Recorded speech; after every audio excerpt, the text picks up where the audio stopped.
Okay. Nama gelap lah sikit.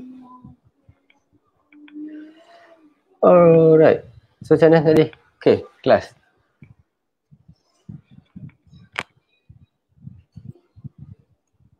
Hello? Okey tadi, baru habis kelas tadi, ada live sejam tadi dalam grup. Oh ya. Dengar. Ada live tadi sejam dalam grup. Baru habis dalam pukul 10 lebih tadi lah. I see. Tengah tunggu kau punya live lah. Itulah. So aku target dia dalam 10.30 ke atas apa. So okey lah kan. Ya, kita tunggu drive. Oh, dah ada 2 orang dah. Okay. Malam dia selalunya orang suka live sikit. Lagi lewat lagi orang suka. Betul. Sebab kalau belum puasa pun memang tension ni lah. Okay. Kalau siang mungkin dia orang nak buat kerja macam-macam kan. Kalau malam ni dia relax sikit lah. Tengah-tengah relax. Betul? Ya. Pasal dia tak boleh nokat serentak dalam Facebook. Tu yang masalah ni. Tak apa, tak kira. Aku nak tengok siapa live. Ini kalau dia minta ajuan 2 kali. Nak 2. 2 lah masuk ambil 501 tu 1. Okay. So macam mana tadi cerita sampai mana dia? Dia nak ajuan 2. Yelah, malah tak 2. Yang 501 yang 1. Tadi kita pasal apa tadi last kali? Dia nak 1 kg 2. So tak 2. Okay. Tadi pasal apa yang lah? Pasal okay, macam mana orang start lah. Idea dia, orang first time start. Pasal ni kot, pasal e-commerce ni rasanya. E-commerce Good. Okay, so cerita sikit pasal platform lah. Pasal e-commerce ni rasanya kita start kat situ tadi. Okay. So, macam mana platform lah? Okay, so far. So, kalau macam aku dekat Gombak ni, kat Melawati, macam mana nak booking? Boleh booking ke? Pertama PKP ni nak puasa tak lama lagi ni kan. Pasal e-commerce lah. So, kalau aku nak book, contoh aku nak book yang dekat e-Bazar kau tu, tak boleh lah. Dekat area Wang Semaju ni. So, contoh macam kat area Wang Semaju ni, nak join. So, macam mana? Hello? Tak dengar lah bro, putus-putus. Baik, hello? Putus juga. Okay, I rasa lain problem. Oh, okay. So far belum lagi sebab kita cover 3 daerah aja dulu. Kita dah cover 3 area. PJ, Subang dengan Shah Alam. So sekarang ni memang dah ada demand daripada location lain. We are moving daerah dari mana? Oh, Khairi Hanafi, Piwit. Okay. Khairi ada. Dia ada. Dia punya setia. Panggil masuk live bagus. Itulah. Kalau boleh buat 2-3 orang, kita buat 2-3 orang sekali kan. Tapi rasanya tak boleh buat. So 2 orang je. Itu lah sekarang ni kita tengah menyusun dah sebab demand banyak kan. Lepas tu bila ada sedikit kata orang kekeliruan dari segi apa yang Menteri announce yesterday. I think Menteri did a very good job in terms of announcing that. Cuma ramai orang confused. It's a good itu jugalah sebenarnya sebab inisiatif untuk bantu yang lainnya. Tapi itulah bila cancel tu yang tak best. Itu bila keluar statement tu kita pun terkejut juga mula-mula. Tapi bila kaji-kaji balik, bila kita orang study benda tu, okay. Apa reason dia cancel? Soal safety lah. So kalau katakan kita datang, dia panggil apa? Order and pick up. Bila kau order, lepas tu kau kena pick up dekat Bazar Ramadan, memanglah bahaya. Siapa boleh control time bila kau nak datang, berapa orang nak datang. So that is uncontrollable. Bazar kan, bazar memang kan crowded. Kononnya pick up and order pick up, tapi mungkin datang tu bukan nak pick up pun, datang tu pun nak berbazar je. Betul. I think it's very high risk lah. I agree with that. I don't support that idea as well. Yang kedua pasal apa ya? Pasal ni pandu lalu drive through. Okay. Drive-thru tu tak tahu lah sebab dulu masa aku pergi klinik dekat Kanajaya masa minggu pertama PKP, memang klinik pun buat drive-thru. Oh ya. Klinik kerajaan lah, klinik kesihatan Kanajaya. Siapa nak ambil ubat aku, bagus dia orang aku datang, dia orang suruh aku masuk kereta balik, dia ambil nombor telefon, dia kata encik tunggu dulu, dia ambil surat ubat tu kan. Encik tunggu dulu dalam kereta elok, nanti kita akan call. Dia call personally, bila dah ubat ready, okay, cik pandu masuk belakang klinik tu, terus ambil. Actually that can be control sebenarnya kalau betul cara lah. Sebab klinik dah buat. Tapi itulah sebab klinik mungkin tak ramai orang pergi. Yang bazar ni maybe almost satu family akan pergi. Itu problem dia. Kalau tanya aku, klinik pun tak juga ramai sebenarnya. Cuma dia control situation sebab orang mungkin takut nak pergi klinik kan sebab COVID-19 ni. Jadi orang taklah bawa anak bini semua pergi. So tapi to avoid all this unnecessary, dia orang tu boleh batas semua lah. Yalah, betul lah tu. So apa projek kau bulan puasa ni? Okay, macam biasa, just set up kita platform kita sama je, cuma kita open kepada public, sesiapa yang ada produk, so boleh tumpang letak produk dan kita hebahkan dalam tu lah. Cuma untuk sekarang ni kita tengah test sistem yang guna WhatsApp tu lah. Yang banyak guna WhatsApp sekarang ni. So kita share link dan diorang boleh purchase dalam WhatsApp dan diorang boleh bayar dalam WhatsApp tu sendiri. Okay, that's good. Share ada payment gateway sekali ya? Share ada payment gateway dan ada kalau macam ada product base, ada delivery parcel sekali. Tapi pakai WhatsApp je lah?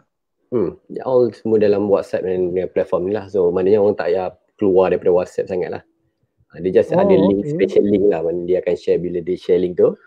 So contoh macam kalau ada jual 2-3 benda yang mana everything will be cashless ataupun boleh buat juga option COD. Okay. That's good. Nanti kalau dah siap ni bagi tahu kita orang lah. Kita orang boleh do something about it. Tengah test dulu. Kita dulu tak banyak produk lagi. Cuma sekarang ni dia base localized kan. So macam kita main area sini dululah sebab nak test dengan yang penting sekarang ni seller ni boleh terima konsep ni tak? Sebab dia nak kena register, nak kena upload gambar, nak kena letak account bank, nak kena apa tu kan. So seller belum terima lagi lah so far nampak. Tapi konsep tu dah ada lah sebenarnya. So kita test macam produk. Tapi sebenarnya kalau ikutkan konsep e-commerce, kalau konsep e-commerce mana-mana pun memang kena upload juga. Setakat ni tak ada lagi sistem yang kau petik jari semua tiba-tiba muncul dekat kau punya e-commerce. Tak ada lagi setakat ni, termasuk yang besar-besar macam eBay lah, ETSY semua. Tak logik benda tu. Okay. So antara yang tapi kan apa engkau bagusnya sistem e-commerce ni kan, baru kita boleh filter siapa yang rajin, siapa yang malas. Betul. Terutama sekali orang yang malas nak key in data dia, malas nak key in produk, even nak upload gambar produk pun malas. Itulah. So betul. Yang paling agak drastik ni sebab kita baru test dalam seminggu this project sebab kita target orang yang sama ada orang yang baru pandai masak ke, macam case tadi dia dah local base, maknanya ada seminggu macam selepas daripada PKP ni adalah family yang start bagi makan, dia bagi food taster. So bila dia bagi dan dia hasilnya produk orang tu dia orang buat kaedah COD. Bukan COD, dia even delivery kat rumah. Everything guna dalam macam cerita tadi dalam WhatsApp group. Okay. So just from nothing, memang scratch, tak ada website langsung pun, tapi by using social media terutamanya WhatsApp.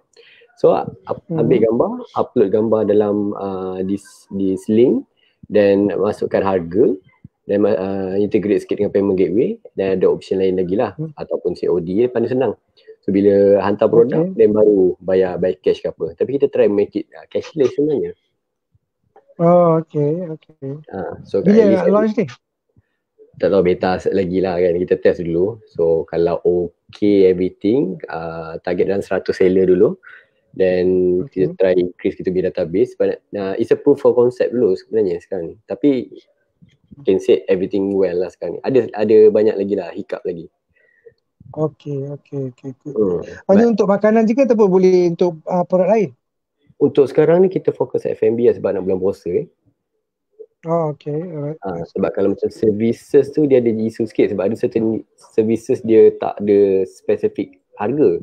So kalau macam massage ke apa kan, mungkin dia buy package ke. Kalau buy package tu okey lah, tapi kalau buy per hour ke kita tak boleh nak tambah-tambah lagi sekarang ni. Ayah sikit lah kan. Yes. And kita akan, sebab kita nak, problem ni sekarang kita nak integrate sekali dengan the main website, actual website, dengan the system yang support WhatsApp ni, dia still tak boleh communicate lagi, mana standalone lagi. So kalau inventory memang kacau lah sebenarnya. Kalau inventory dalam WhatsApp tu 10, inventory dalam website tu dia tak update. Tu je nampak problem dia sekarang lah. But at least proof of concept dia sebenarnya, kita nak suggestkan kepada orang ramai yang tak ada website pun, tapi kalau kita guna WhatsApp pun still boleh accept payment, konsep WeChat, dan kita boleh bantu diorang untuk even sampai ke delivery service apa semua dengan easy parcel. So okay.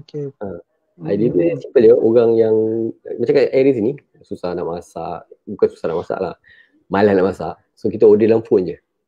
Sama ada order burger ke, order even simple je, burger dia hantar rumah, order ni je orang hantar rumah, order ni orang hantar rumah. Macam wow, it's proven. Tapi yang koyak duit kita lah kan. Betul. Aku rasa orang post PKP nanti budaya membeli di online juga, membeli dengan delivery ni can be a normal norm lah, as a new norm for us. Betul. Benda yang normal, yang dulu macam tak ramai, dulu dah ada tapi tak ramai. Sekarang dah macam like almost everybody know how to use platform macam yang kau buat ni ke, ataupun macam Foodpanda dan gang kan. It's a good thing lah, it's a good thing for innovators macam you all ni, boleh keluarkan macam-macam produk supaya boleh bantu target market lah. Sebab kita tak sangka juga because of PKP ni membuatkan orang searching online tau. So orang cari, dan bila orang stuck dekat rumah ni, dia tak ada benda nak buat. So benda yang dia boleh buat, maybe just Google lah, searching apa benda. Macam aku cakap tadi, aku cari makanan dalam Google Maps, tengok restoran mana yang buka ke apa. Dan tak banyak sebenarnya provider yang ada provide yang konsep delivery ni. So thanks to Grab Food dengan Foodpanda lah yang cetuskan idea ni. And the best part sebenarnya kita tak payah bergantung pada orang sebenarnya. Kita boleh recruit runner kita sendiri sebenarnya. Community rider dia call it community rider. Cuma itulah, yang tu kita tak dapat match lagi macam Grab sebab dia database besar kan. Kalau macam Foodpanda dia have the database customer already kan. So dia boleh approach mana-mana restoran je. Tapi kalau macam orang yang baru ni meniaga ni, payah sikit lah sebenarnya nak start kan. But we can have our own delivery sebenarnya. Siapa-siapa yang ada motor, siapa-siapa yang ada kereta, dia boleh je jadi part-timers rider ni sebenarnya. Tapi I'm just wondering why brand lain macam Eatigo, Damakan, Bungkusit, Bungkusit bukan direct makanan, tapi Eatigo dengan Damakan ni memang direct makanan. It's more to rider concept tu. Kenapa dia orang tak boleh be as good as Foodpanda dengan GrabFood? Maybe it's more to awareness satu, orang tahu tentang brand tu, dan satu lagi maybe sebab kalau macam Grab dengan Foodpanda ni orang banyak pilihan, banyak restoran, option ada. Kalau nak makan mamak boleh, nak makan Jepun boleh, nak makan Korea boleh. So orang ada variety, dan dia tertakluk pada location yang area tu. So macam area tu ada McDonald's, adalah McDonald's. And tapi option yang lagi best, sebab macam yang big player ni, diorang ada sampai ikut kilometer tau. Contoh macam area rumah aku ni, ada 3 McD. So dia boleh pilih McD mana yang paling dekat. Kalau McD sini jam, ramai orang, so boleh pergi ke McD yang arah yang jauh sikit lah, tapi tempoh masa dia lagi pendek. Walaupun jauh sikit, tapi harga dia akan tambah lagi lah. So kalau nak tunggu lama, tunggulah yang dekat ni, tapi penuh. Tapi kalau tak nak tunggu, okay, boleh order yang jauh ni, tapi bayar lebih sikit. Okay. So, I was just wondering macam mana dia ni boleh tak move on lah. I mean, everybody talking about Foodpanda and GrabFood. I mean, Grab tu okay lah, different story.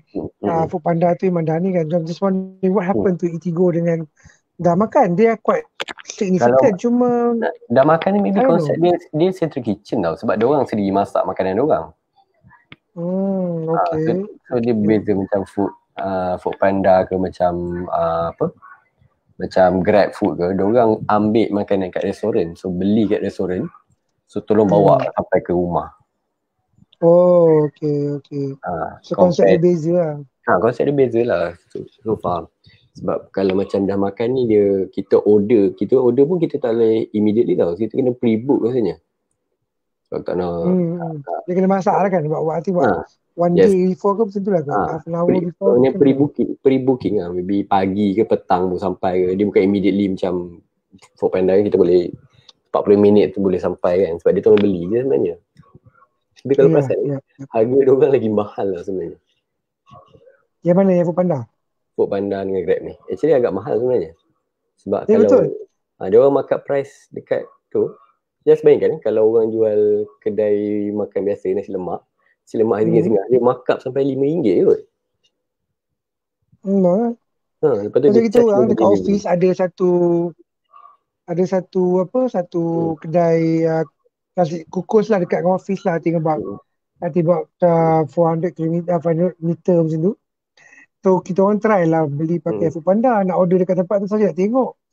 Dan of course kita tahu harga dekat kedai berapa. So kita biasa pakai kat situ. So harga lebih kat RM7 lebih ya. Sekali masuk Foodpanda RM12.50 campur dengan delivery lagi. Mak, aku cakap aku jalan kaki pergi beli. Berapa jadi? Daripada RM7 jadi RM5, almost double. Okay. Nasi campur je.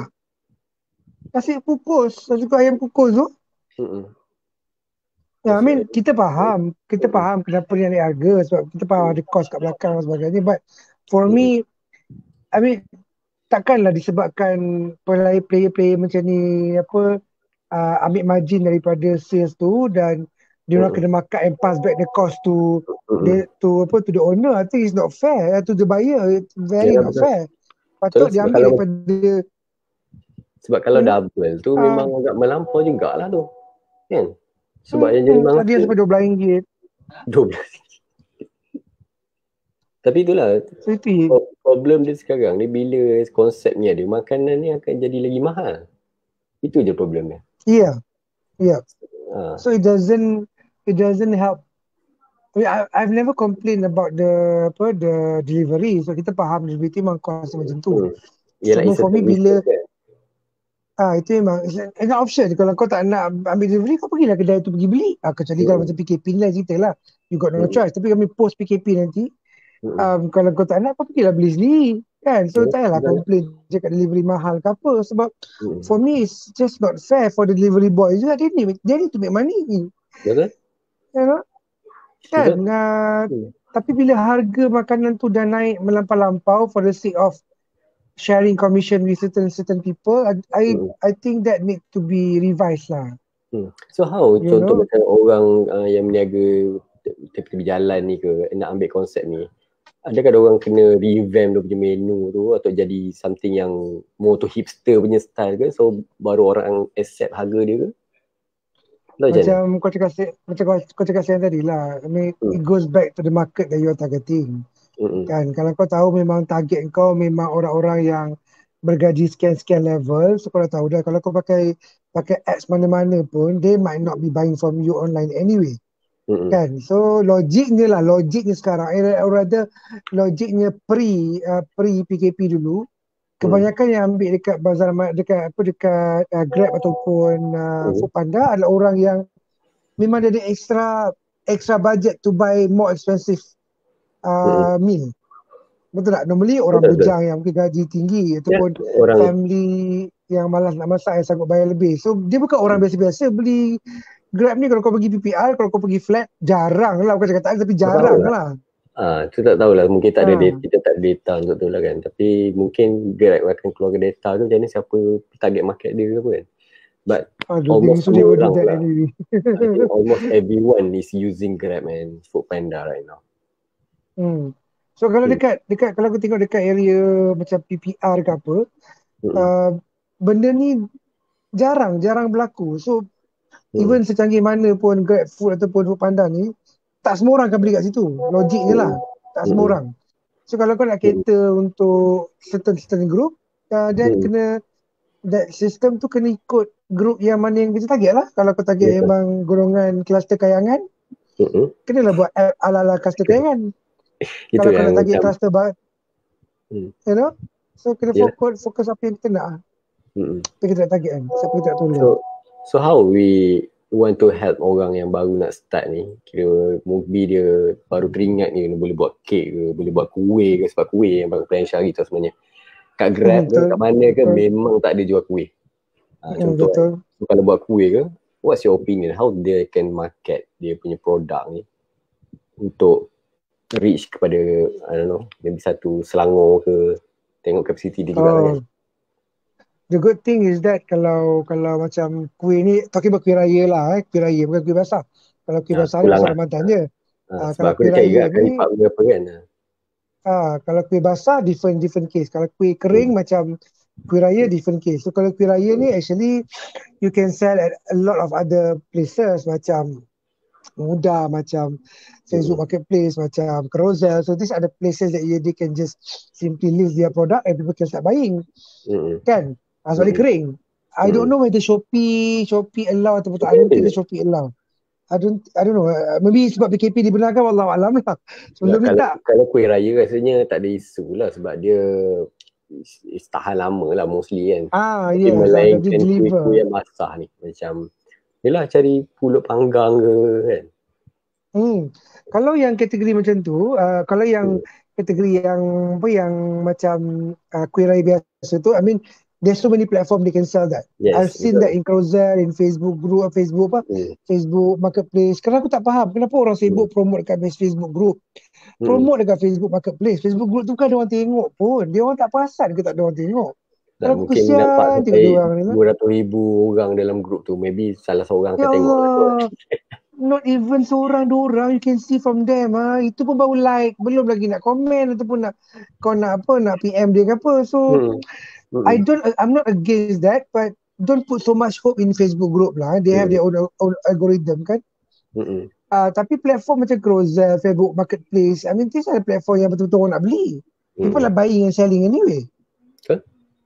Tapi cuma yang basah-basah macam kau cakap tadi, kau kata kuih panggang lah, kuih kaswi lah, kuih apa tu kan, benda tu aku rasa kuih pisang susah cari sekarang. Kuih pisang, tu macam benda-benda kita selalu beli petang-petang, pagi-pagi kan, sebelum malam ke. Aku rasa benda tu memang tak nak kena ikut juga style Foodpanda lah, sebab benda tu basah dan dia kena cepat habis. Sebab dia sehari je, dia tak ada kuih yang tak sampai sehari pun kan. Mungkin buat pagi, petang dah kena settle kan. So that kind of concept, kalau kau boleh bangunkan, I think it's good to have this makcik-makcik yang jual kuih ni lah, sebab diorang lagi kesian sebab amount dia terlalu kecil, nak masuk dalam Foodpanda pun lagi lah susah. Betul. RM3, RM6, RM10. Berapa pula dia nak jual kan? Delivery RM5. Delivery mahal kuih. Dia beli RM5 pula tu, pening kepala dia. Takkanlah kau nak beli sampai 15 kuih talam. Logik lah, kau makan 2 orang dengan bini kau, contoh lah kan. Takkanlah kau nak ambil sampai 15 kuih talam. Tak ada lah, yang kelakar okey. Kalau yang jadi seorang setakat nak beli goreng pisang RM2 kan. Lepas tu so delivery RM5. What? Kau bayar RM7 dapat kuih. Kau tak ada kerja nama tu. I mean yelah, something yang so basically from we discuss ni, rasanya kita boleh agree lah. Maknanya kita boleh agree ada satu gap market dan ada satu opportunity lah untuk sesiapa yang dalam bidang ni, maybe yang boleh provider ke, yang boleh kumpulkan this usahawan-usahawan yang jual kuih ni kan, yang boleh order immediately, boleh hantar apa semua. Sebab aku rasa tak perlu order sehari awal pun, dia boleh on the spot je. Kalau rider ada, kalau kuih tu ada, then orang just collect. Tapi maybe at budget rider ni lah, maknanya Foodpanda versi budget kan. Yeah. Untuk rider je lah. You actually helping the rider more instead of helping the makcik. So makcik tu peduli apa, aku dah jual kereta berjalan, habis je aku juga beli sang kan. Tapi rider ni menyebabkan dia cepat habis lah, lagi cepat habis. So I think benda tu tak ada lah. Memang tak ada pun dekat dalam market. So rasanya kalau secara logik lah, kalau tak payah nak buka satu tempat yang at the same location macam bazar pun, even buat daripada rumah pun, tapi dengan konsep orang rider ni datang pick up daripada rumah dan hantar kepada tempat yang get area maybe 5 km ke, rasanya still okay lagi kan. What you think? I mean even though kau tak ada, let's say lah kau memang kau tak tergolong lah golongan yang tahu pasal Foodpanda, Grab. Kalau janji kau pandai masak, of course satu. Keduanya kau pandai connect dengan network sekitar kawasan kau. Macam kau cakap tadi kan, atas grup surau lah, grup community lah, grup surau, grup KRT lah, grup masjid lah, whatever lah, pasal duduk lah. I mean these people pun kau tak habis kereta lagi, especially kalau kau duduk kawasan perumahan yang besar, ataupun kau duduk flat, kau duduk apartment, kondo. I mean those kondo still makan anyway. Betul, setuju. Cuma satu yang aku kurang setuju, aku macam geram sikit. Usaha Melayu kita ni, bila berniaga makanan, of course kita berniaga yang halal. Tapi kenapa otak kita nak jual pada orang Melayu saja? Dan aku tak faham sangat-sangat benda tu. We close market only for Bumis only. Itu problem sebenarnya. Kita tak beli makanan haram, okey, kita faham. Itu memang tanggungjawab kita. Tapi kita nak jual produk kita yang halal kepada semua orang, why not? Kalau kau duduk kondo, kau sibuk cari orang Melayu kulit buat apa? Sedangkan 90% daripada penduduk kawasan kau adalah Chinese. You sell to the Chinese lah. What the hell is that? Betul, sebab Cina pun still makan gobi pisang. Diorang still makan kuih. Tahu tak apa? We still eat nasi lemak kan? Kenapa skopkan market untuk orang Melayu? Even copywriting pun fokus orang Melayu kan? Kenapa tak? Betul. Variety kan lebih banyak. Maybe orang Cina ke, maybe orang ke. Sebab rasanya tak ada isu lah. Mungkin kita ingat market orang Melayu ni besar sangat kot. Of course lah. I mean kalau tengok figure malah kita 66% logik lah. We spending a lot, betul. But why target put everything in the same market if you can have bigger market kan? And maybe our friend yang bukan Melayu, they have more purchasing power for every reason, that can buy your product even better. They don't mind paying the RM5 of delivery for example. So kenapa kita, aku tak faham. Aku sampai sekarang banyak kali dah aku baby satu Malaysia, aku dah pusing. Aku cakap aku tak faham. Memang aku support you cakap BMF ke, buy Muslim first ke, buy Malay first ke, buy whatever first lah. I support is good for us, but when you say you as a consumer, you will support whatever you want. Tapi as a buyer, as a seller, kita sebagai usahawan, kenapa kau kena target certain target market je? Betul. Kalau orang lain boleh beli dengan kau, this mindset will not bring us anywhere at all. So, setuju tu. So, what's your opinion? Patut kita bukakan lagi? Kau kena target certain target market. Ya, sebab kalau kita tak boleh nak buka kita punya market dalam Malaysia dengan non-Muslim friends or non-Malay friends, whatever lah. How the hell are we going to open our market to overseas? If you think beyond lah. Betul tak?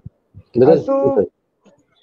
Aku tak faham. I just to comprehend. For example, even kau duduk kat flat pun, flat tu ada India, mungkin 50% India contoh lah. Melayu mungkin ada 50% atau 40%, mungkin Chinese ada sikit. So yang kau sibuk nak jual dekat orang Melayu je, kenapa? I mean selling to non-Muslim is nothing wrong with that. You know, unless kalau you're buying benda yang haram daripada sahabat kita yang bukan Muslim, dia different story. Dia salah faham. Tapi kan kalau perasan, aku pernah pergi ke satu bazar dekat area Bangsa basically. You'll be surprised, it's not only Malay tau. Foreigner datang, Chinese, India, yang baru balik office semua datang. So dia bukan nak kata only for Muslim pun sebenarnya. But kita yang targetkan market ke situ. Yelah, especially those yang mungkin kurang pendedahan. Jadi kita pun faham kenapa mereka tak nak target market macam ni. Sebab contoh lah, kalau kau duduk Sunway ni kan, ada apartment yang penuh dengan Chinese, ada apartment yang penuh dengan Indian, ada ada flat ataupun apartment yang penuh dengan Malay. So kalau aku duduk Sunway, kalau aku tukar masak, aku target semua orang. Aku ingat lagi masa mak aku berniaga masa Ramadan dengan aku dulu, masa kita buka bazar Ramadan kat Sunway, yang membeli mak aku punya pulut kuning dengan rendang ni kebanyakannya orang bukan Melayu. You know, memang sampai mak aku dah siap kenal lah Mamat nasi Minah ni je beli, si Mamat ni je beli. Memang India tu dengan Cina tu memang almost every day. Dia orang boleh beli awal sebab dia orang boleh makan. Dia orang boleh makan kan, dia tak puasa kan. Jadi aku fikir, kalau macam ni aku rasa padahal kita target bazar Ramadan mestilah orang Muslim kita yang beli. Logik lah sebab bazar Ramadan kan. Sebenarnya nasi lemak kita orang habis sebab orang bukan Melayu yang beli dulu. Sebab orang bukan Melayu. Tapi betul. Mostly kat BJ area dia akan banyak yang macam tu.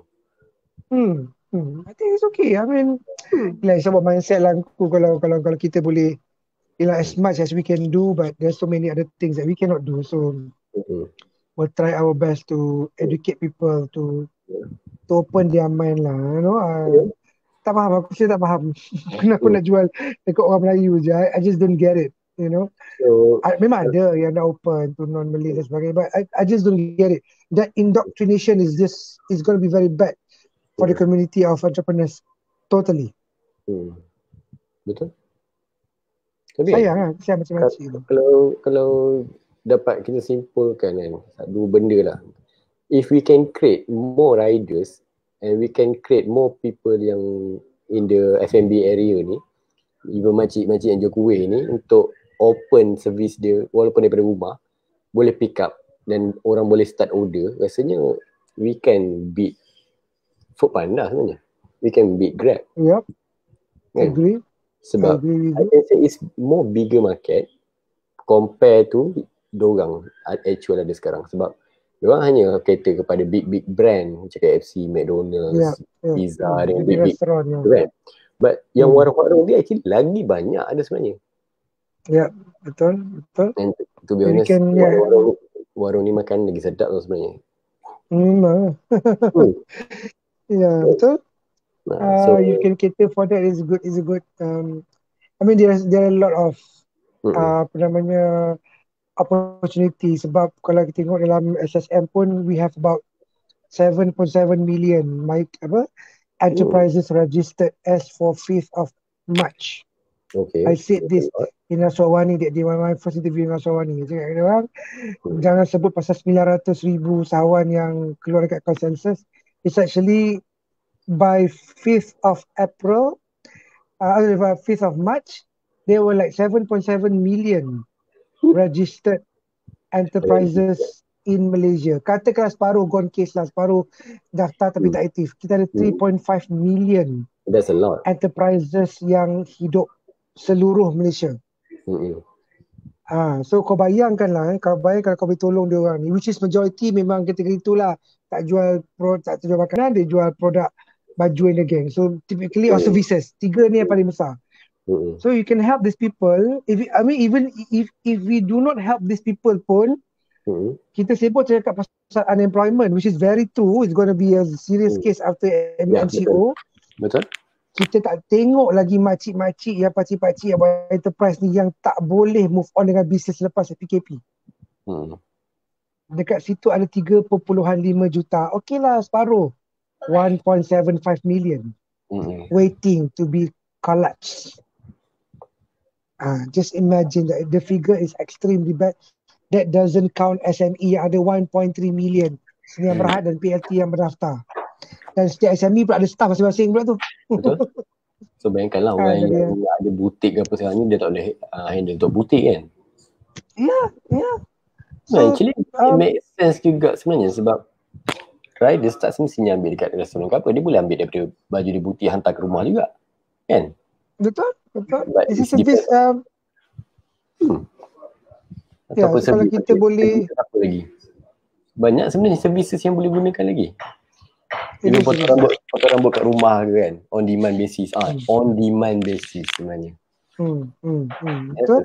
Yang tu, tapi benda tu kan ada skill lah kan. Ni we talking about people yang ada problem sekarang, yang tak boleh nak bekerja. Then what else they can do untuk survival ni, untuk help. So kena buat benda-benda macam ni daripada dia tu macam tak boleh berniaga lagi, takut orang tak nak beli. Because I saw a video in South China Post. I'm a very core fan of Sarjana Post since before Wuhan lagi. Aku rasa aku antara daripada awal kot yang tahu pasal Wuhan daripada awal lagi masa dia baru nak buka cerita virus dia keluar dekat market tu kan. I'm a very hardcore fan of South China Post. Tadi ke semalam dia keluarkan video tentang usahawan dekat Wuhan yang dia kan dah lepas lockdown dah release balik. So bayangkan these people sewa diorang kalau level kita lebih kurang 4,000 5,000 lah kalau kedai bawah. Dah lah macam tu. Even diorang tu dah lama PKP dah settle, dah tak ada kes yang serius, but still they cannot survive. Ramai yang buang kerja, ramai yang tinggal. Dulu ada 5 orang tukang buat burger, sekarang tinggal dia seorang je yang masak burger. Bayangkan owner yang masak burger tu. Owner yelah sebab staff dah tak boleh lagi je. Ada 3 orang, seorang tu ada 3 outlet, 2 dah tutup. Tinggal outlet dia dekat shopping mall tu, dia seorang aja yang masak. Bayangkan. Dia seorang yang masak, dia bungkus. How bad the situation is in China. We are not there yet. Yelah sebab kita we are not there yet. Betul lah. That's the thing. So how we want to fight that? Yeah. Sebab kalau benda tu berlaku, are we ready? That is the question. $100 million kind of question. Ready or not, it will be happening anyway. Sekarang ni aku selalu cakap, kita tak announce lagi orang berhenti kerja, tak dengar lagi cerita sebab masih PKP. Post PKP yang lebih menakutkan. I mean bukanlah kita nak menakutkan orang, tapi this is real fact. Bayangkan masa dulu kita punya Yelah, this will happen anyway. Ya, sebab kalau dulu masa recession tak ada wabak pun ramai orang kena buang kerja. Ini recession dengan halted. The whole world is halted. Ya sebenarnya lah berapa banyak company yang close down, berapa banyak company yang even kita cakap our friends lah mostly yang tak ada sales. Bila tak ada sales nak bayar gaji macam mana sebab sales buang kan. Even kedai aku dekat airport pun memang kita dah macam tengah tunggu je. Kalau tak ada arahan daripada government, tak ada bantuan yang lebih lah. I mean, I'm thankful that government has helped us in terms of moratorium of sewa dan sebagainya. But that is actually is good, but it doesn't solve our problem. So we have to decide whether to move on or change totally our business model and close the shop. And I'm ready for that. I'm totally ready for that. Gila baik nak bayar sewa. Betul lah, kesian mahal. Staff. Mahal. Lepas tu staff lagi nak kena bayar gaji, kesian juga staff. Tapi kalau tak boleh bayar, aku nak kutip kat mana? Aku kutip duit kat mana? So, kalau dah perlu buat satu benda baru, buat satu benda baru. Apa yang kita boleh buat? Just move on lah. Life have to move on. The burden that we have. We just have to be... So, santai I don't like to say things positive lah. Santai kan buat service on demand ke? Itu one of our target apa namanya new business model lah. Alright, cuma masa PKP ni payah sikit sebab call datang ke rumah urut kan. Yes. Daripada kau buka kedai, kau kena bayar sewa, baik kau tolong dia orang ni untuk marketkan diri dia orang. So itu one of the I say cliche kind of business model lah. It's a cliche kind of business model. So we're looking at different, more innovative, more abrupt idea that can really help these people dan industri dan juga kita yang ni. So retail problem lah. Retail can be the one of the industry that can collapse at any time. We are collapsing anyway. It's collapse. Dah collapse lah. Cuma tak announce je lagi sebab belum habis PKP bang. Tak masuk office lagi. Tak masuk kedai lagi. Kau tunggu masuk kedai macam apa? Kalau pergi viral, rasa kita kena kot. Sebab menakutkan orang awam tau. I mean, it happened. Masa aku keluar statement ni dekat Asawan ni, kalau kau baca komen-komen dekat Facebook tu, ya Allah, memang ramai yang takut. But I'm saying the right thing. I'm giving the right figure. This is given by the SSM, not by me. Alright? Kau bayangkan micro entrepreneur ada 7.7. Buang separuh 3.5. Buang lagi separuh 1.75 million yang mungkin tak boleh survive. Itu bisnes baru. Itu baru bisnes. Kata dia ada seorang staff. Paling cikai lah ada seorang staff. You ada 3.5 million untuk collapse. Untuk kena buang anytime. Ya. Bos betul lah jual nasi lemak je. Kau tolong aku jual nasi lemak setiap pagi, kau tak ada kerja, bos tak boleh buka nasi lemak lagi dah. Kan pengsan. Betul lah. Itu tak campur lagi 1.3 million SME, Persenia Berhad dengan PLT yang berdaftar, okeylah buanglah separuh, ada 750,000 bang. Kalau seorang ada seorang staff, ada lagi 750,000 staff yang yang akan goyang. Itulah. Okay, sekejap kita baca komen sekejap. Taufik Hanafi. Oh, hebat dua orang ni. Alamak. Artis. Abang Ustaz Pascal ni komen itu Adli Saya Taufik Khairil. Hanafi. Okay. Azdi Khairil. Wah, okay. Lens only for short term and in run long way we die. Yeah, we dying actually. Well, yelah, I mean, selagi boleh kita cuba selamatkan lah. I mean, aku tak fikir mana-mana majikan memang dengan suka-suka hati nak buang kerja, tidak sama sekali. I don't think so they want to do that. But it's just a harsh thing to decide. They have to decide. I think tak ada majikan yang suka nak buang pekerja. Alright, tapi kalau aku tak bekerja elok, of course lah, kalau kita ada saluran dia kan. Itu by performance. Itu isu lain lah. Tapi kalau krisis macam ni, semua nak selamat. Kita nak dia selamat, kita nak family dia selamat, kita nak kita selamat, semua nak selamat. Tapi dah tak, kau bayangkan siapa yang retail daripada bulan 12, bulan 1 dah collapse almost 70% or 60%. Saya silang. Coming March, separuh totally gone. April, zero. May, most probably zero lagi dengan puasa dan raya dan sebagainya. So, how to survive? That's one thing. So, what will happen is people don't have money, then tak ada orang nak spend. Aku takut nanti kalau kita buat whatever is it, tak ada orang nak beli juga nanti kan. That's why aku baik cari cakap dalam TV dan radio, aku minta tolong semua yang ada duit dalam tangan, spend your money please. But spend necessarily lah. Spend your money, buy nasi lemak, buy sayur, pergi beli baju anak, pergi beli susu anak, pergi repair kereta, pergi pam minyak, sebab bila you spend money, that will help the economy. Money will bahasa kampung ni boleh roll balik lah saya cakap. Cakap bahasa ekonomi kan tak faham lah. Saya cakap je bahasa mudah. Bila orang spend, inflation pun turun. Kalau orang tak spend, inflation naik bang. So dia government bagi duit, government bagi stimulus, banyak cash. Dia bukan dia bagi tu. Dia suruh kau belanja. Tapi itulah, aku nampak sekarang orang pergi Giant, dia pergi Aeon, pergi Tesco tau, tempat-tempat yang penuh, tempat-tempat yang besar ni penuh beratus orang.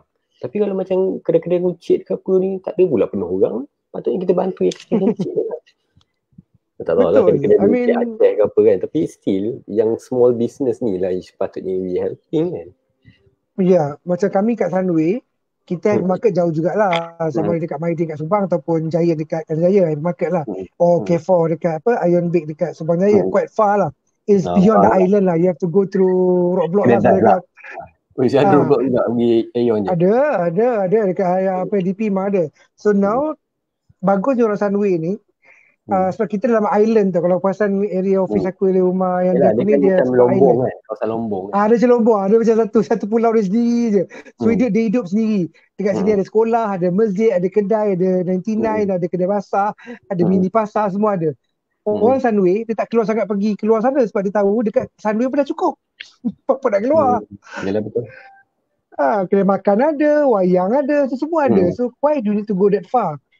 Tapi kalau orang yang tak ada ruang, dia terpaksa lah pergi Maidin the gang. So tak kisahlah kau nak spend kat Maidin ke, kat Giant ke, dekat Cold Storage ke, dekat 99 Mart ke, kedai makcik ke, kedai buncit ke, janji kau spend. So kalau you tak spend, you will make this retail die. When the retail dies, demand tinggi, harga rendah, then semua inflation akan naik, efek akan datang. So lagi teruk lah. Dalam kes ni boleh kita puji juga lah government sebab dia cepat bagi duit tu.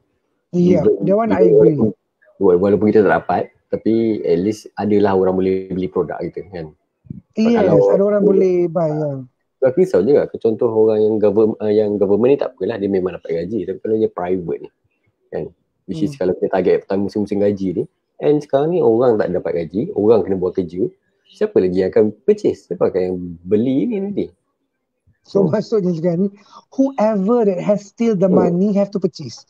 Those yang dah tak ada, memang dah barai lah. Memang Wazbilah min Zalik, memang it's a pity to see them. Tapi siapa yang masih ada duit, yang masih boleh spend lah. Help each other. You know, you spend, you pun makan. Tapi spend wisely lah. Janganlah benda yang pelik-pelik. Right? Kalau golongan-golongan kalau sekarang cluster kayangan ni, spend nicely lah. I mean, kalau kau ada banyak duit, kau beli. Apa kalau kau mampu makan dekat restoran lagi mewah, go ahead and support the restoran yang mewah. Cuma spend necessarily benda yang kau nak pakai je. Kalau kau level kau bukan Maggi, level kau adalah restoran dekat The Gardens, go ahead and buy the food over in restaurant in The Gardens, Amit Valley. Go ahead. Janji you spend. Alright? Bukan maksud kau kena juga makan mamak. Tak. Kalau level kau makan mamak, is okay. Pergi makan dekat The Gardens. Tak ada issue. Tapi spend. Please spend. Kalau you simpan duit, tak tahu lah, mungkin pandangan kita ni, aku ni sebagai majikan, sebagai usahawan, we need that. We need people to purchase. Betul. Kalau budak aku cukup pantang. Tak sale lah kita kan. Budak aku cukup pantang. Aku dah argue dengan budak aku cakap no such thing Encik Azhari, jangan bagi benda-benda free lagi dah. Kalau you bagi benda free, orang tak spend. Bila orang spend tak kisahlah RM50 ke RM500 ke RM5 ke tak kisah. Ada duit masuk. So kata cannot, we cannot give free anymore. So cakap okay, if that is what you want, aku cakap okay, jalan. Kau tinggal orang lah, janji kau boleh buat apa yang kau rasa kau nak buat, go ahead. And I agree with them. Betul juga.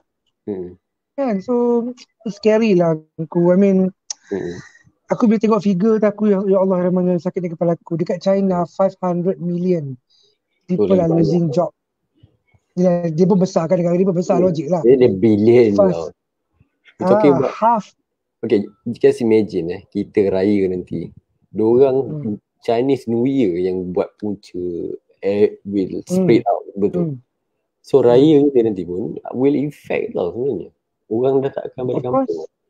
Orang tak boleh balik kampung sebenarnya.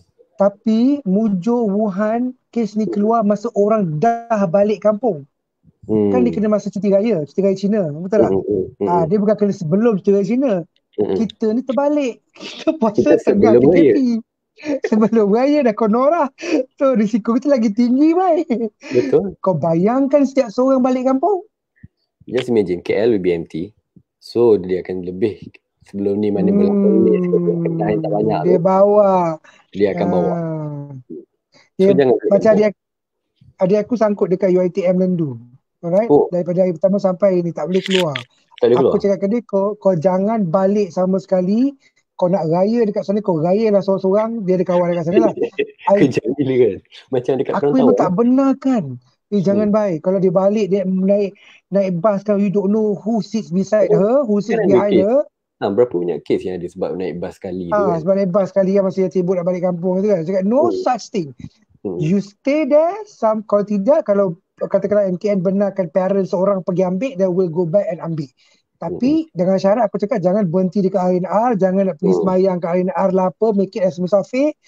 As much as possible, less contact with public. Itu aku cakap, no such thing. Lagipun setakat lantak lah. Tak ada raya, tak ada lah. Betul lah. Itulah maknanya. Just imagine lah, no more bazaar. I cannot imagine, tak boleh dah nak bayang. Aduh, dah terawih tak ada kan. Allahu Akbar. Terawih lagi. Macam mana? Terawih tak ada, more tak ada, siapa? Sahur tak ada. Allahu Akbar. I mean, agak-agak ada orang main macam lagi tak? Sebab kau nak beli kat mana macam? Kau keluar pun tak boleh. Kau nak minta apa? Lazada ke Shopee yang minta. Grab ke apa? Food Panda. Allah Akbar, tu kena black market tu. Allah mu hantar. I ketemu. I kena imagine lah. Online kan.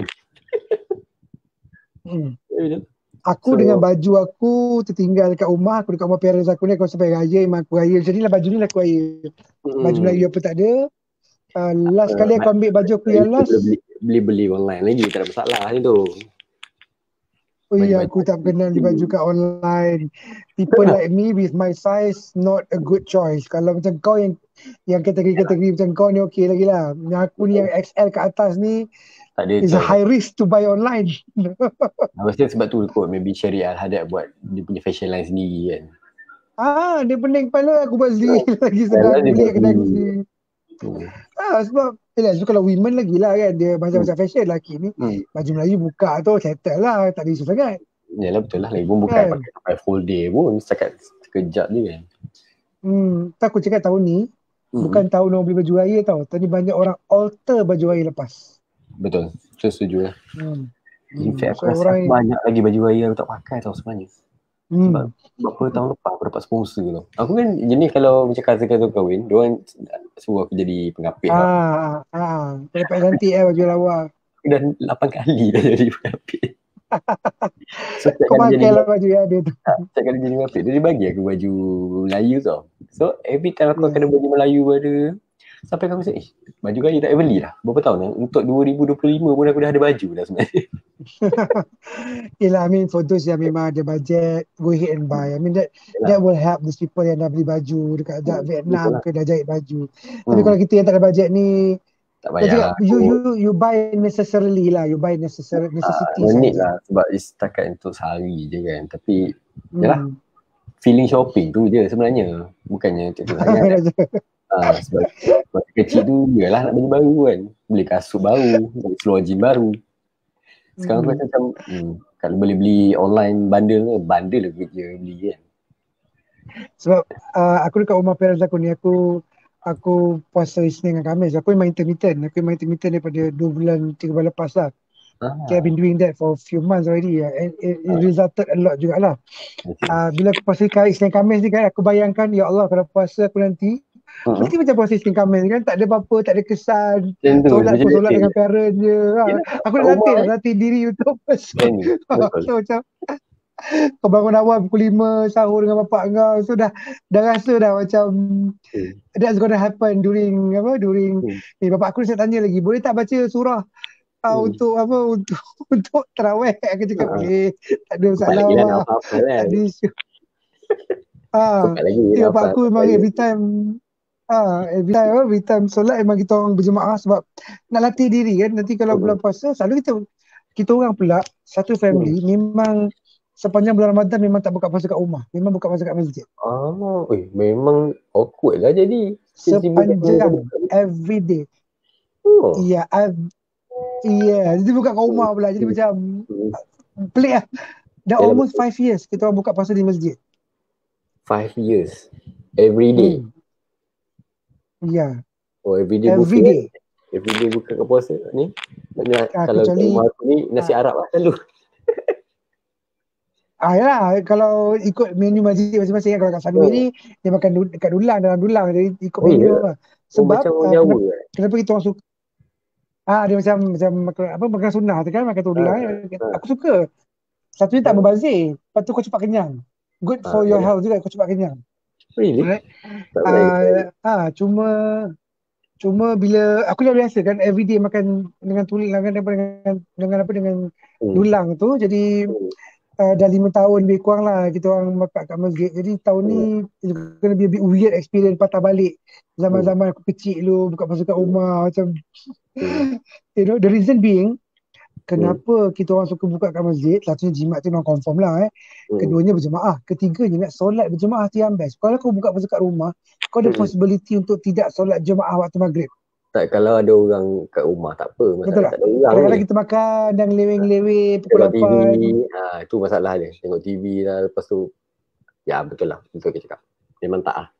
Dia ada chance untuk delay lah. I mean, ada je yang solat jemaah, ada je ada. Tapi kalau kat masjid, dia tak, kalau Sunway, kalau kat Sunway dia tak makan dulu. Dia memang iftar dengan kurma, solat dulu. Jadi kau tak hilang solat maghrib jemaah kau. Pahala besar aku bulan Ramadan. Tak adalah kau terus makan sampai lepas tu malas nak semayang. Kau nak tombang, kau macam nak tidur, malas semayang. Setan tak ada, perut kau yang cover kau. Macam tu. So, tapi tahun ni tak tahulah bro, aku pun tak boleh bayangkan makan je lah apa yang ada. Untuk sekarang ni, kau punya work lifestyle ni ada berubah. Berubah kan. Kau punya sekarang work lifestyle sebab sekarang kita tak ada pergi office kan. Tak boleh nak keluar sangat apa semua. So ada any changes lah untuk kau punya daily lifestyle sekarang ni. Apa yang berubah? Banyak bang. Banyak kalau ikutkan dari segi kerja tu memanglah work from home. We have never done this before. We have been travelling a lot. Tapi we have never done this before. Kan? So, surprisingly, my team works excellently well. Dia macam push training. Kau tak boleh fikir kau kena buat je. So aku cakap kat dia orang, kau jaga amanah kau waktu kerja, kau nak tidur ke nak makan, aku tak kisah, aku tak nampak pun. Tapi pandai-pandai lah budak-budak aku pernah kerja sampai tengah malam, aku tahu dia pukul 4 pagi layan customer lagi. I mean, I trust them and they are doing a good job. So that's norma yang pertama lah, yang memang aku terfikir macam, kenapa aku kena ada office lah? Aku terfikir sampai ke tahap tu, aku fikir, if my team can do this with my business model, dalam AEM contohnya, kenapa pula ada office? Baik aku simpan duit office yang 2,000 lebih tu aku guna untuk benda lain. Tak pun setakat bayar maybe sesiapa yang macam staff we nak co-working space. Setakat 200 sebulan rasa okey je kot kan. Aku cakap kat budak aku, be ready lepas PKP kita mungkin akan pergi coffee yang lagi kecil. Walaupun nak ambil, aku dah tak buat kelas fizikal lagi dah. Aku dah, selagi boleh aku tak nak lagi buat kelas jimba-jimba ni. Kita buat kelas online, jalan bye. 200 orang join. Pakai Zoom. Zoom boleh sampai 200 orang join. Tak, kita pakai Zoom, kita pakai grup Facebook. Live biasa je. Okay. So Zoom kalau yang bayar sampai 250. Kalau yang sampai 250 kalau yang paling mahal lah. Kalau yang second tier tu 100. Alright, so why do we need to... Kalau setakat 30-40 orang okey lah kan. Satu lagi, dulu sebelum PKP, kita terfikir macam mana nak expand ke overseas.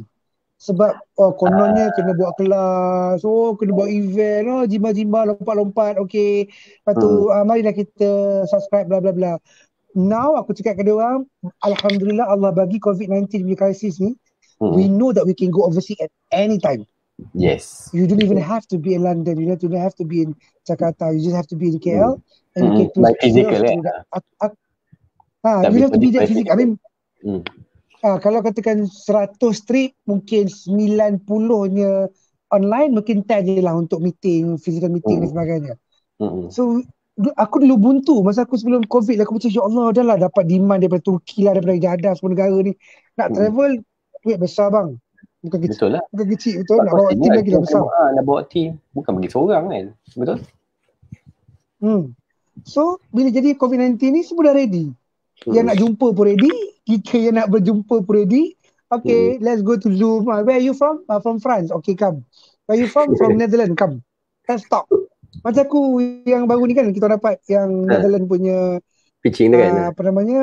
Pitching tu. 20 bulan insyaAllah. Apa namanya?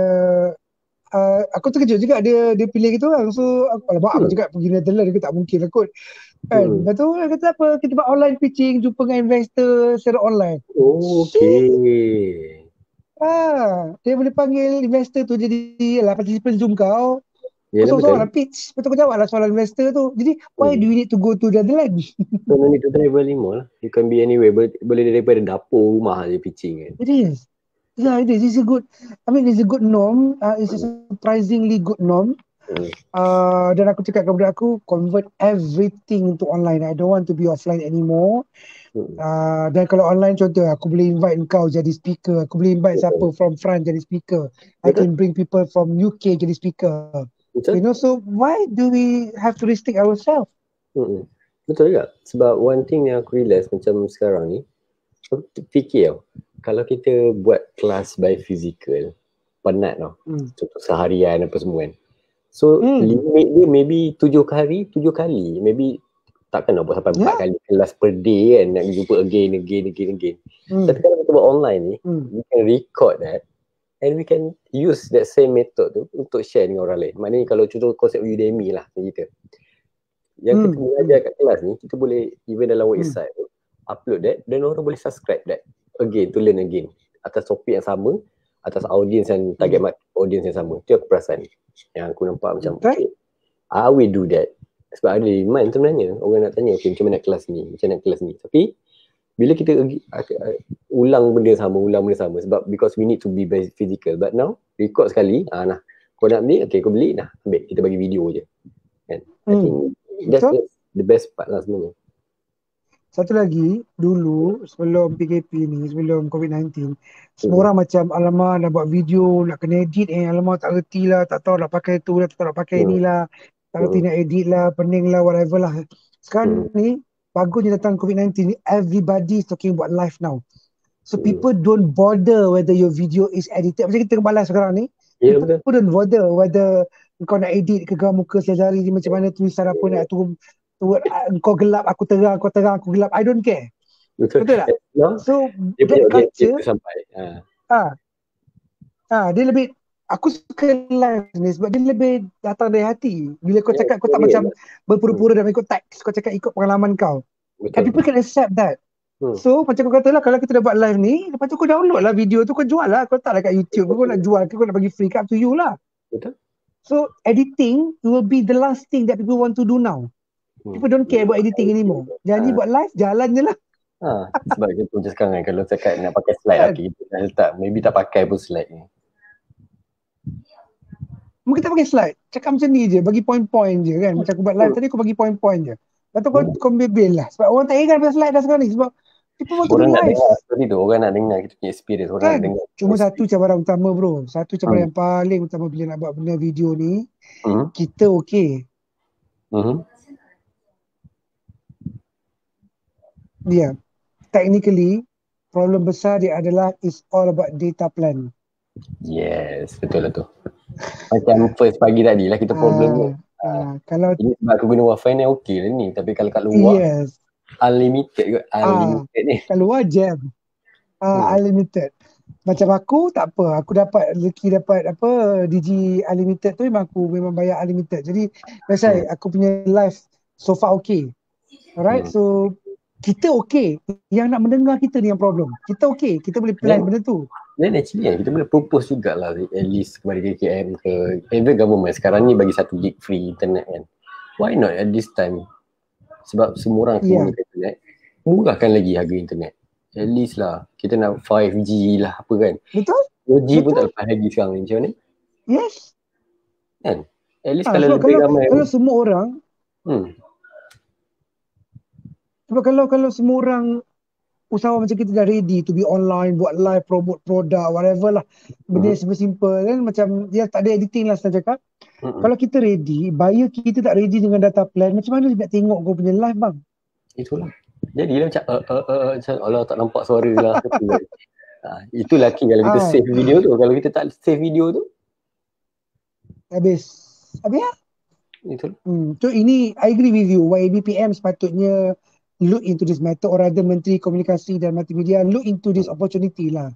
How are they going to help the rakyat? I leave it to them to decide lah. They are the experts in the field. They are the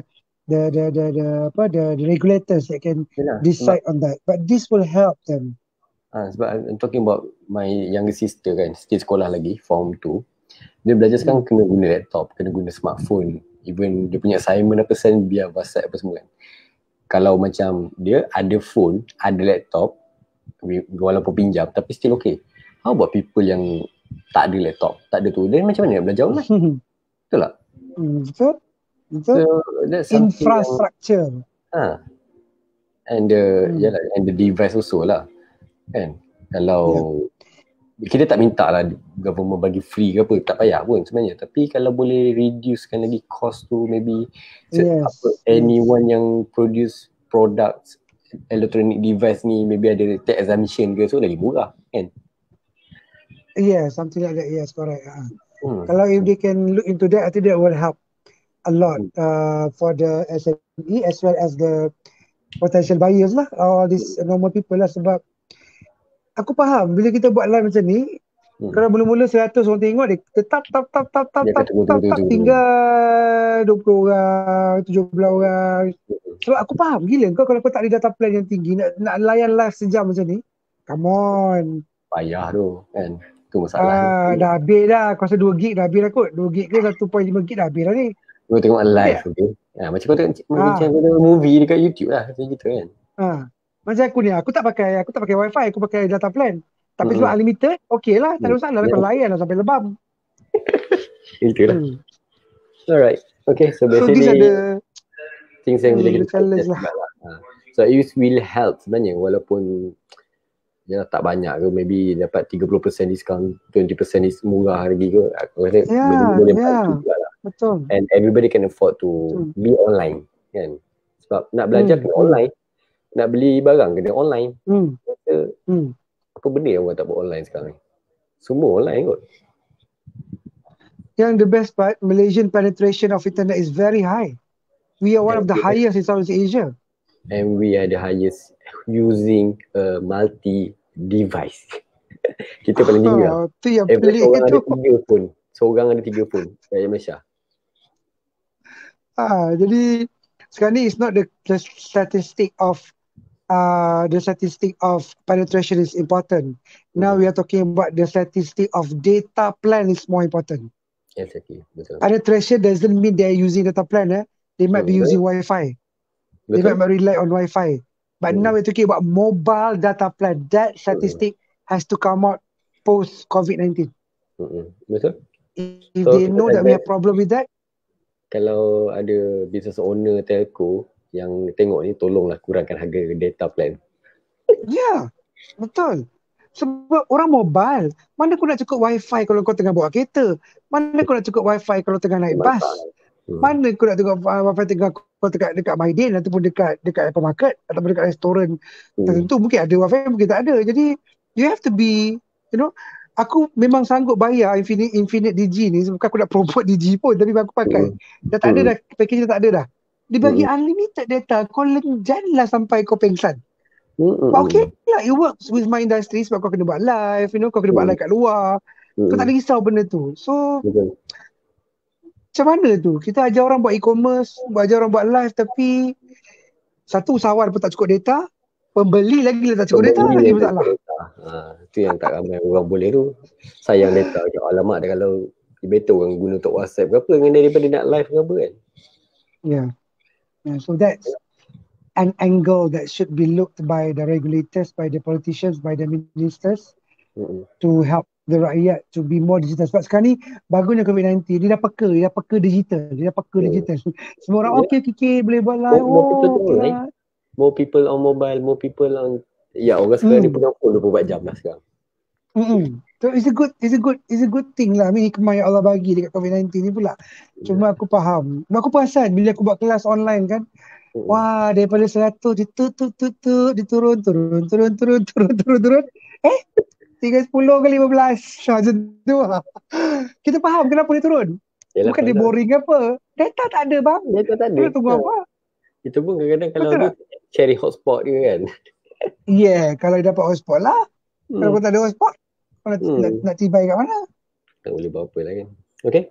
So kita dah live dalam sejam lebih ni. Okay. So rasanya banyak kita discuss ni dan hopefully siapa yang tengok kemudian ni dapat sesuatu jugalah daripada kita discuss ni, dan hopefully kita boleh buat benda ni selalu lah. Kalau Azhari tak free, kalau dia free lah sebenarnya kan. Dia kan busy, kena buat appointment ni.